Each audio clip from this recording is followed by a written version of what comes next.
Signal. Signal gasoline. Yes, Signal gasoline is the new gasoline you can prove is superior.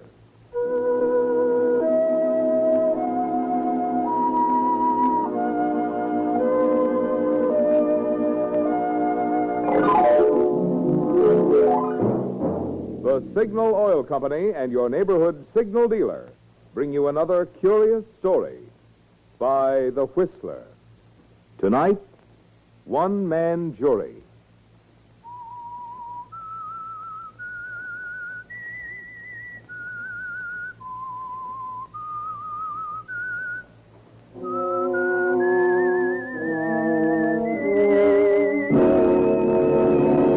I am the Whistler, and I know many things, for I walk by night. I know many strange tales hidden in the hearts of men and women who have stepped into the shadows. Yes, I know the nameless terrors of which they dare not speak.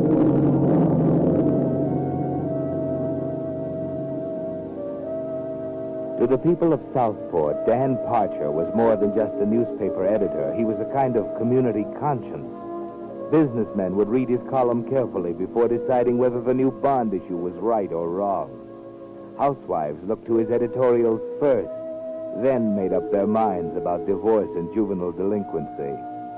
So it was natural that when Cara Wentworth was brought to trial for the murder of her husband, the people of South Fort quoted Dan Parcher in the discussions taking place everywhere in town while the issue was being decided in the courtroom.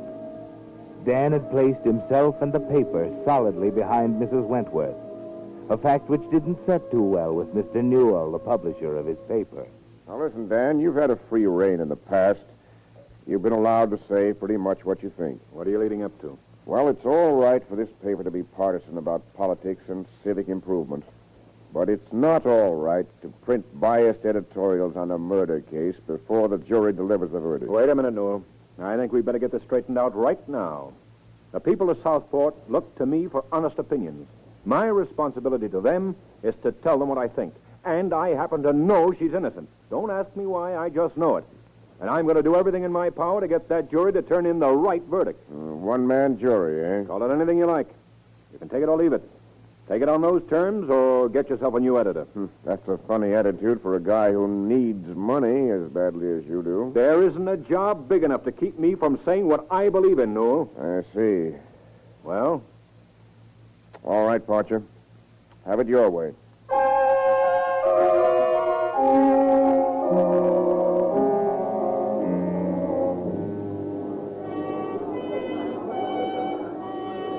Order. Order. Proceed with the prosecution, Mr. Gresham. Now, Mrs. Wentworth, after this argument with your husband, did you or did you not purchase a number of capsules of a sleeping drug known as Athanol at Wright's Pharmacy? I've already told you why. I was worried and couldn't I'm not sleep, asking you why, Mrs. Wentworth. Did you buy them? Yes, I did. That's all, Mrs. Wentworth?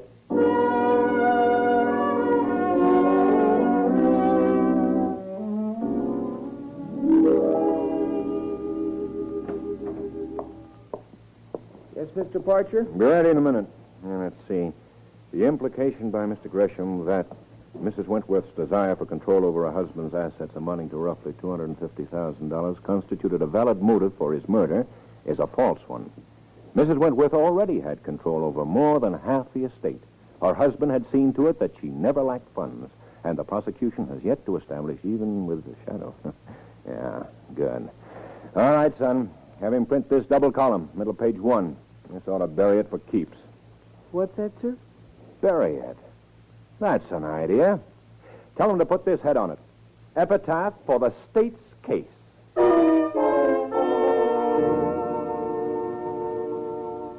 You are a one-man jury, aren't you, Dan? You've taken a firm stand, and the people of Southport are talking about your editorial. It seeps into the jury box, too, and in spite of the efforts of the prosecution, you can see it swaying them. It's not the case of the state versus Cara Wentworth, is it? It's the state versus Dan Parcher, and you're coming out on top. Then, on the 15th day of the trial... Your Honor, I'd like permission to address the court. Proceed, Mr. Gresham.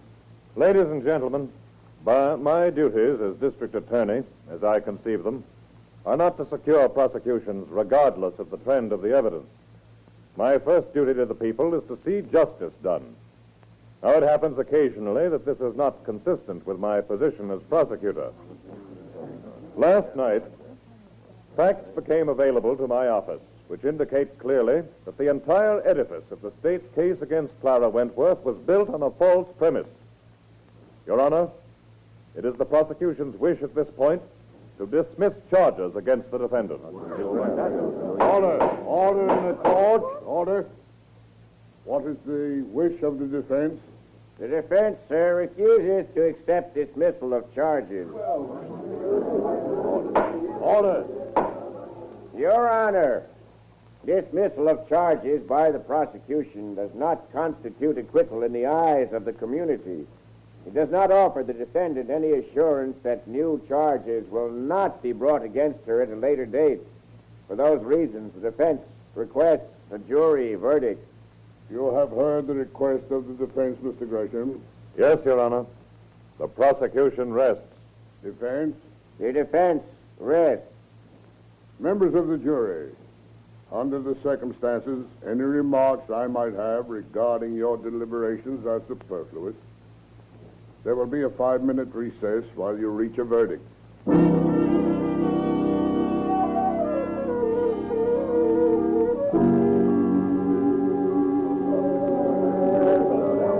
Order. Will the defendant please rise and face the jury? Mr. Foreman, will you read the verdict? We, the jury, find the defendant not guilty. Pardon me. Excuse me, Hey, please. nice going, Dan. Hello, Ed. Thanks a lot. Thanks. Thank you so Pardon me, please. I Let me know through it's here. over, but I just can't. I'd like to sit down here, please. Thank you very much. Oh, Hello. you're Mr. Parcher, aren't you? Yes. May I congratulate you, Mrs. Wentworth? Thank you, Mr. Parcher. It meant so much to have you on my side. Hey, ain't you two ever been introduced? I don't think it's necessary, Ann. Oh, Mrs. Wentworth, this is Dan Parcher, smartest man in South Fort, if I'm any judge. You don't have to tell me. Ed, do you mind? I'd like to see Mrs. Wentworth alone for a moment. Oh, sure. Just run along. You must have a lot to talk about. Thanks. This way. The anteroom here. Dan, Clara, darling. when can we tell them? Not for a while yet, dear. We've got to take our time now.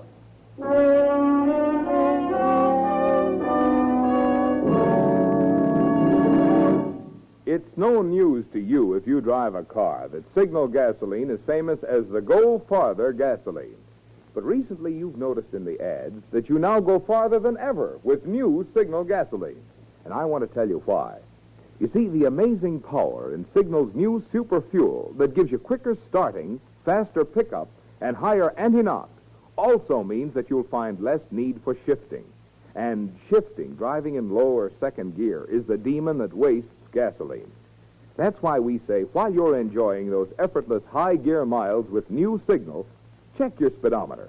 You'll find it's a fact. You actually go farther than ever with new Signal gasoline.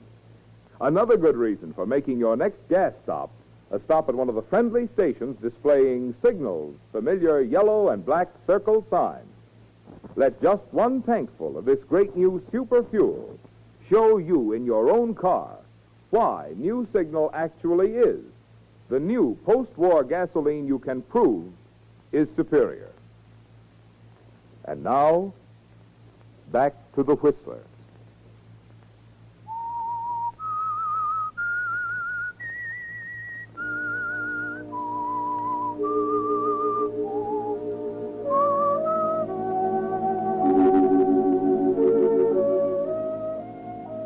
Well, Dan, you made an eloquent case for Cara Wentworth, didn't you? Once again, the citizens are patting you on the back, telling each other that because of Dan Parcher, justice came out on top.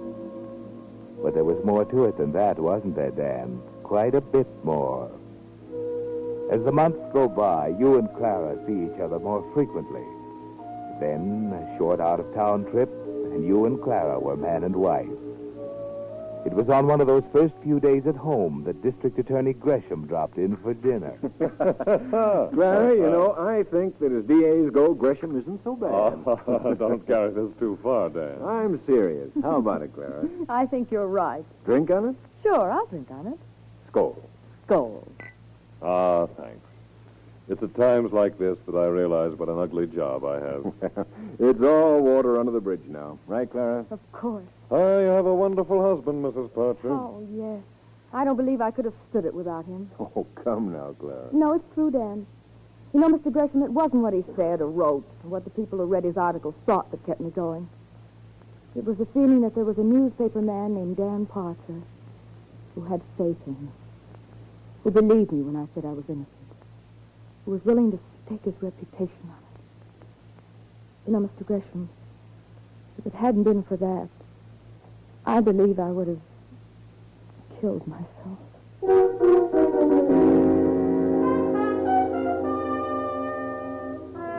You're pretty important to her now, aren't you, Dan?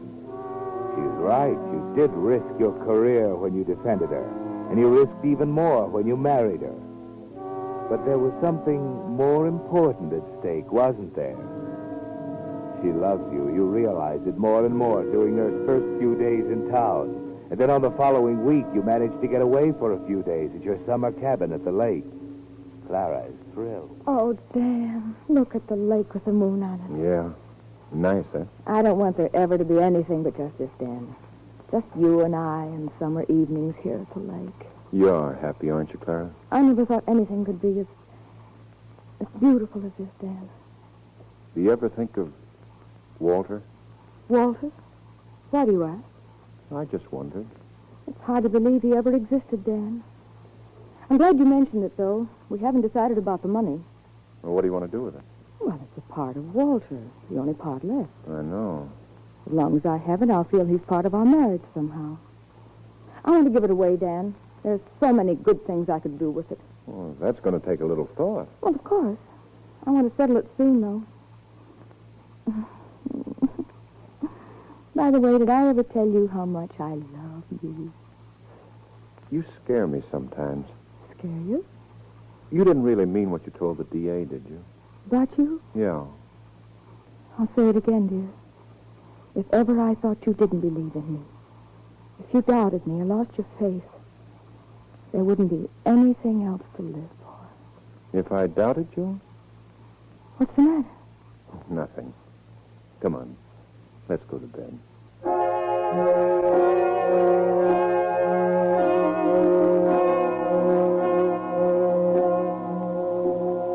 It's made you think, hasn't it, Dan? This woman you married, tried for the murder of her husband, said she'd kill herself if you lost faith in her. Why are you so nervous, Dan? Why can't you sleep? Are you sorry now that you appointed yourself a one-man jury in the case of the state versus Cara Wentworth? Clara. Clara, darling. What? What's the matter? Clara.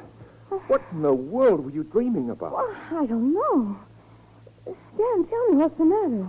Nothing, Clara, nothing. Something's wrong. Please, forget about it. Dan! I said forget about it.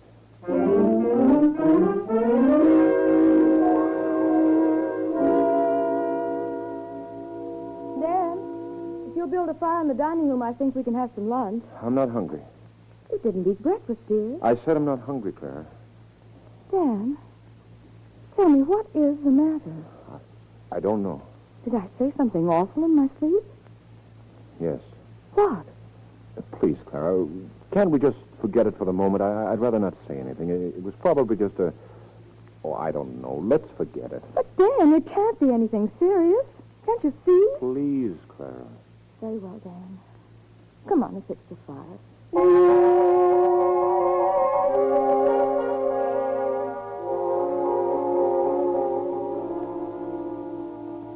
Well, Dan, it's getting it down, isn't it? Dan Parcher, champion of justice, upholder of the right.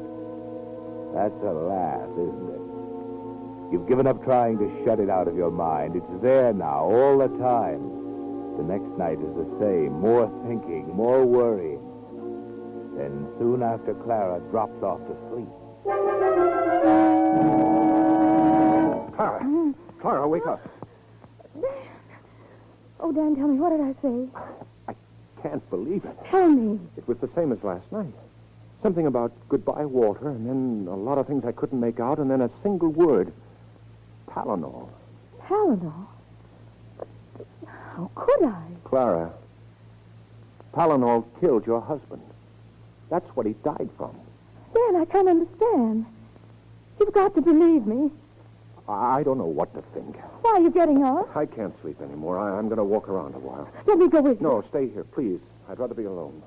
Dan, don't you believe me? I don't know. Oh, please, Dan. Please. I'm sorry, Clara.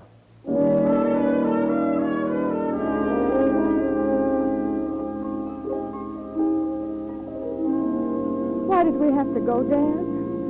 We have 2 more days. I know, but it won't hurt to get back to town a little early. Oh, and I thought it was going to be so beautiful. Just the 2 of us, the lake all to ourselves. Why did you have to spoil it, Dan? I didn't spoil it, Clara. But it's so silly, don't you see? All this fuss about nothing. Let's not discuss it, Clara. Oh, here we are. Why are we stopping? Thought we could pick up a sandwich. I'm starved. But, Dan, I just offered you breakfast and you said you weren't hungry. That was an hour ago. Come on. Dan, you wouldn't eat yesterday either. You're afraid, aren't you, Dan? You're afraid I'll poison you. Oh, Clara, don't be silly. That's what it is, isn't it? Do you see what you're doing, Dan? The trial's over. I was acquitted. The world found me innocent. But it doesn't mean anything if you don't believe it. What can I do, Dan? What can I say? The only one who counts is you, don't you see? I'm sorry, Clara. I've tried. That's all I can tell you. I'm sorry.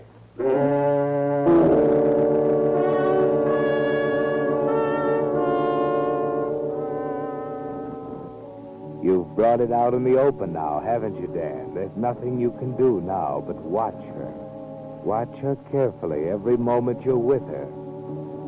You've given up eating at home, of course. That was point number 1. And you've taken a new interest in the notebooks you kept on the trial. Every evening you get them out and go over them carefully, examining, analyzing, making new notes.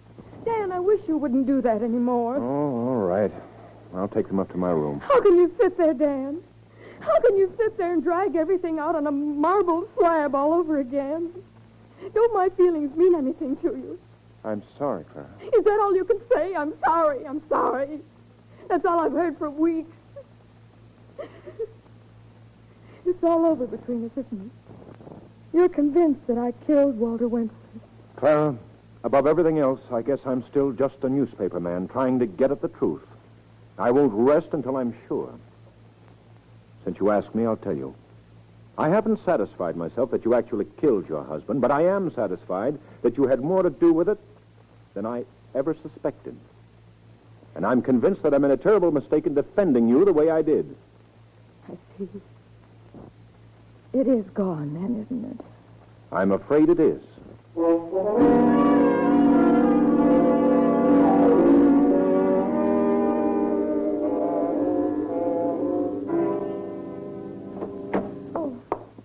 Clara, what are you doing? Burning some trash. Trash? Well, they're my trial notebooks. All right, what about it? You haven't any right to... Oh, haven't I? If you think I'm going to sit here night after night while you pore over those horrible things... You're not doing your case any good, Clara. So I'm on trial again. I wish I were on trial. I wish I could drag the whole miserable thing out in the air again and force you to admit you're wrong. And I wish I were wrong. Do you? Of course I do. Oh, Dan. Unfortunately, I'm right. You killed him. You poisoned him. And you'd kill me right now if I gave you the chance, wouldn't you? Oh, Dan, you don't know what you're saying. Oh, yes, I do. And don't think it's easy laying it on the line this way. I loved you once. But I guess I was just in love with an idea, a crazy daydream about an innocent woman who needed someone to fight the good fight. And it's over, Clara. It's all gone. There's nothing left. Goodbye, Clara.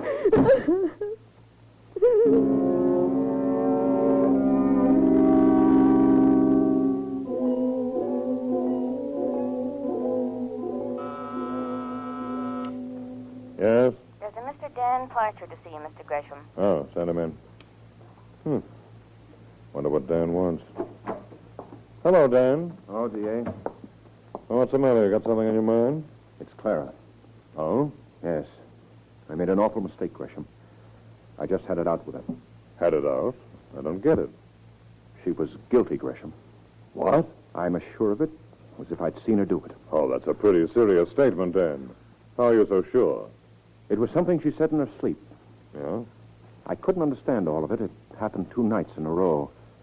There was a lot of unintelligible muttering, and then something like, "Goodbye, Walter," followed by the single word, Palinol. Palinol, huh? Yes, You're sure about that? positive. There were other things, of course. I see. Mm-hmm. I love her, Gresham. But there's something bigger involved here. We've got to do something about it. I'm awfully sorry, Dan. Well, what do you mean? We can't do anything.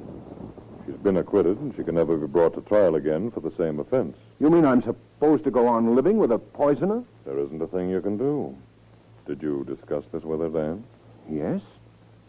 I remember something she said, something to the effect that she'd rather die than go on knowing you didn't believe in her. Do you remember that? Yes. And still you discussed your feeling with her? I couldn't hide it. I was afraid to eat. I could see a new purpose in everything she did. You are a crusader, aren't you, Dan? I can't help it. That's just the way I'm put together. Okay. You'll have to handle this your own way. We can't do a thing.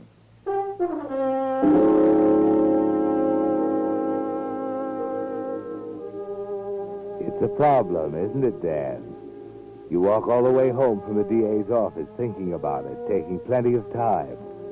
You knew what he'd say before you went there, didn't you? You accomplished one thing anyway, though. He knows about it now. You walk on, thinking, trying to see the thing clearly. Then you decide. The only thing that matters is whether Clara lives or dies. You wait an hour or 2 longer, giving her plenty of time to make good on her promise. 5 o'clock. If she has the nerve, it's all over now. If she hasn't, you'll have to take the other way. Oh. Hello. Hello. Well, what's this? Why are you packing? I'm leaving. What did you expect? Leaving? There's nothing left to keep me here. I'm sorry you're early. I'd hoped to be gone when you arrived. Don't be silly, Clara. There's no place for you to go. Anything's better than this. Well, I wish you a lot of luck. Thanks. Same to you, Dan. Drink on it? Sure, I'll drink on it.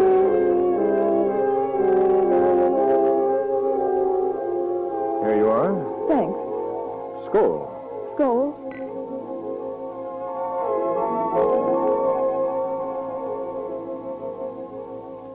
Dan, What's the matter? I don't know. I'm getting dizzy.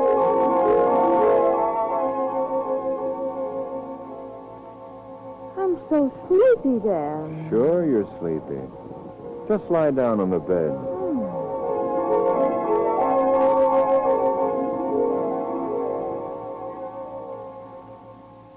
You don't need an alibi, do you, Dan? Palinol acts slowly.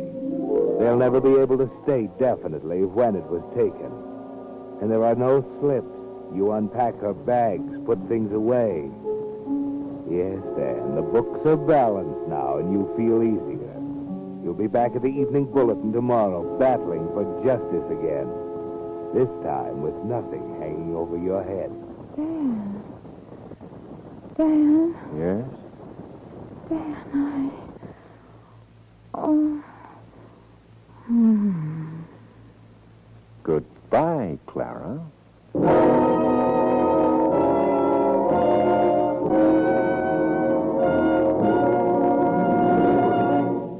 The Whistler will return in just a moment with the strange ending of tonight's story. Meantime, here's an interesting insight on how the atom is already being employed to create wonderful new products for you. Nylon, for instance, was created by rearranging the atoms in molecules, thus forming an entirely new type of material that can be made sheerer, yet stronger and longer wearing than nature's own silk. And in much the same way, certain chemists now rearrange the atoms in gasoline molecules to create an entirely new type super fuel for automobiles, New Signal gasoline.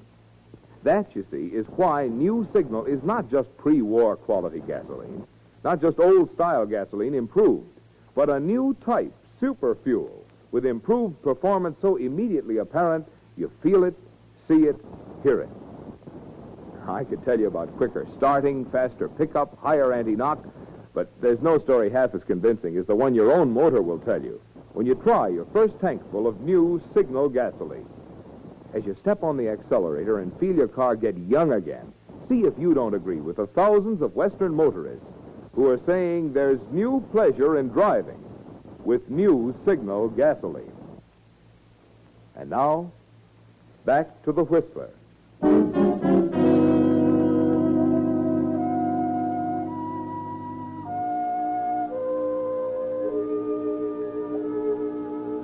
Well, Dan, the one-man jury turned in a conviction, didn't it? The champion of justice came through again, this time by taking the law into his own hands. Or was that the real reason? Was there something deeper and more sordid behind it all? Was it something else that made you cultivate Cara Wentworth and rise to her defense, win the fight for her, then make her fall in love with you? You have a strange mind, haven't you, Dan? Full of conflicting elements. Idealism on one side, hypocrisy on the other. It's all pretty tangled, isn't it? You spend the evening of Clara's death in a barroom on 3rd Street thinking. You feel better at a time like this with people around you. Then at 9:30 that night, you look in the mirror behind the bar, and you jump when you see the DA standing behind you. Come on, Dan. What's the matter? Let's go. Where? Let's go up to your house. I want you to see your wife. Well, what's the matter? Is something wrong? You better save it until we get there.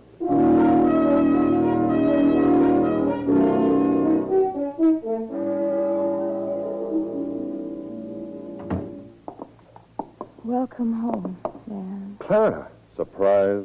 Why, well, no. How is she, Doc? She's still a little drowsy, but we got rid of most of it, though. You say you're not surprised, Dan? I don't have anything to say.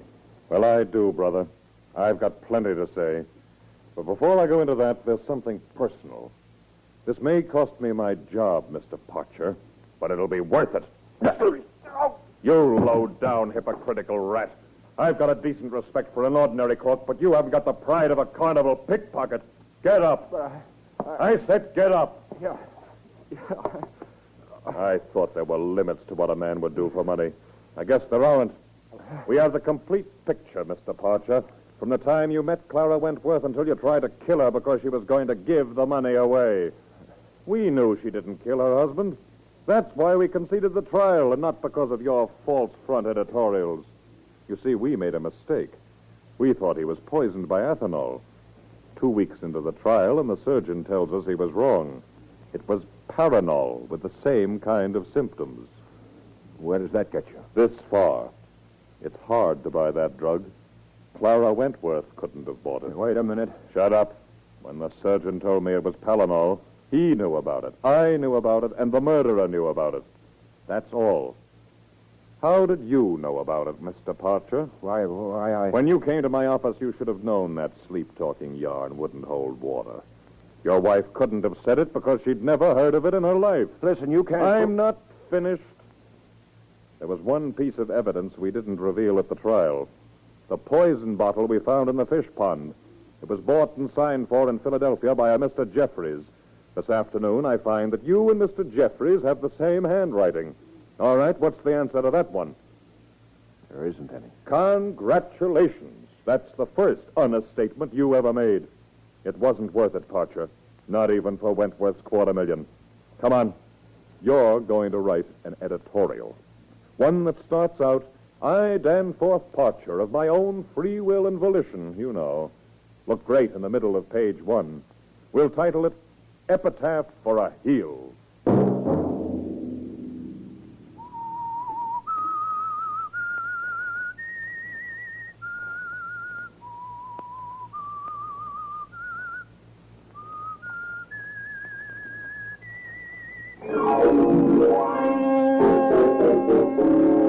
Next Monday at 9 o'clock, The Whistler will bring you another strange tale. The Whistler is broadcast for your entertainment by the marketers of Signal gasoline and motor oil and fine quality automotive accessories, and by your neighborhood Signal dealer. This program is directed by George W. Allen, based on a story by John Michael Hayes, with music by Wilbur Hatch. This is Marvin Miller speaking, suggesting that you try New Signal, the new gasoline you can prove is superior. This is CBS, the Columbia Broadcasting System.